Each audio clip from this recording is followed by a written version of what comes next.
ઉપરવાસમાં પડેલા ભારે વરસાદની અસર હવે ગારિયાધાર તાલુકાના શેત્રુંજી કાંઠા વિસ્તાર સુધી પહોંચી છે. નદીમાં આવેલા ભારે પ્રવાહને કારણે અનેક ગામોમાં પાણી ફરી વળતા જનજીવન પ્રભાવિત બન્યું છે. લુવારા, સરભડા, ઠાંસા, ગુજરડા, સમઢિયાળા અને રાણીગામ સહિતના ગામોમાં નીચાણવાળા વિસ્તારો પાણીમાં ગરકાવ થયા છે. અનેક રસ્તાઓ અને કોઝવે પર પાણીનો જોરદાર પ્રવાહ વહેતા સલામતીના ભાગરૂપે વાહન વ્યવહાર તાત્કાલિક બંધ કરવામાં આવ્યો છે. પરિસ્થિતિની ગંભીરતાને ધ્યાનમાં રાખીને ગારિયાધારના મામલતદાર બીજી ઝાલાએ અસરગ્રસ્ત ગામોની સ્થળ મુલાકાત લઈને સ્થિતિની સમીક્ષા કરી હતી. તંત્ર દ્વારા તમામ સંબંધિત વિભાગોને એલર્ટ રાખવામાં આવ્યા છે અને સતત સ્થિતિ પર નજર રાખવામાં આવી રહી છે. બીજી તરફ દામનગર અને લાઠી તાલુકામાં પડેલા ભારે વરસાદની અસર ગારિયાધારના નીચાણવાળા વિસ્તારોમાં પણ જોવા મળી છે. વીરડી, મોરબા અને વેળાવદર ગામોમાં વીજ પોલ ધરાશાયી થતા વીજ પુરવઠો ખોરવાયો છે. પીજીવીસીએલની ટીમો યુદ્ધના ધોરણે રિપેરિંગ કરી વીજ પુરવઠો પુનઃસ્થાપિત કરવાની કામગીરીમાં વ્યસ્ત છે. કેટલાક વિસ્તારોમાં વરસાદી પાણી ઘરોમાં ઘૂસી જતા સ્થાનિકોને મુશ્કેલીનો સામનો કરવો પડ્યો હતો. જોકે હાલ પાણીનો ઉતાર શરૂ થયો છે અને પરિસ્થિતિ ધીમે ધીમે સામાન્ય બની રહી છે. મામલતદાર બીજી ઝાલાના જણાવ્યા મુજબ અત્યાર સુધી કોઈ જાનહાનિ, માનવ મૃત્યુ કે પશુહાનિ નોંધાઈ નથી.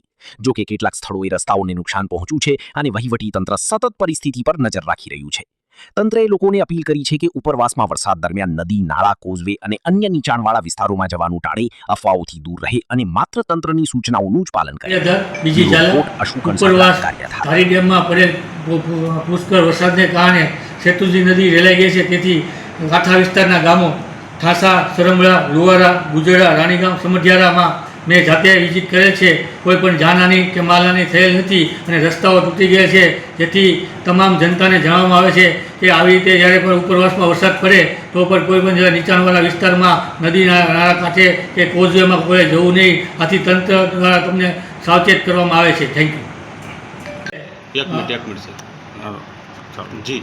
ગઈકાલે દામનગર અને લાઠી તાલુકામાં વરસાદ પડવાથી નીચાણવાળા વિસ્તાર જેવા કે વીડી, મોરબા, વેરાવદરમાં પાણી ઘરમાં અસરગ્રસ્ત થઈ ગયા છે.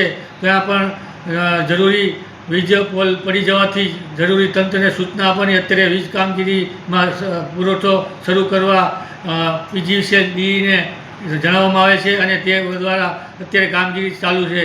અને કોઈ પણ જાનહાનિ કે માનવ મૃત્યુ કે પશુ મૃત્યુ બને નથી અને પાણીનો અત્યારે ઉતાર થઈ ગયો છે. Thank you.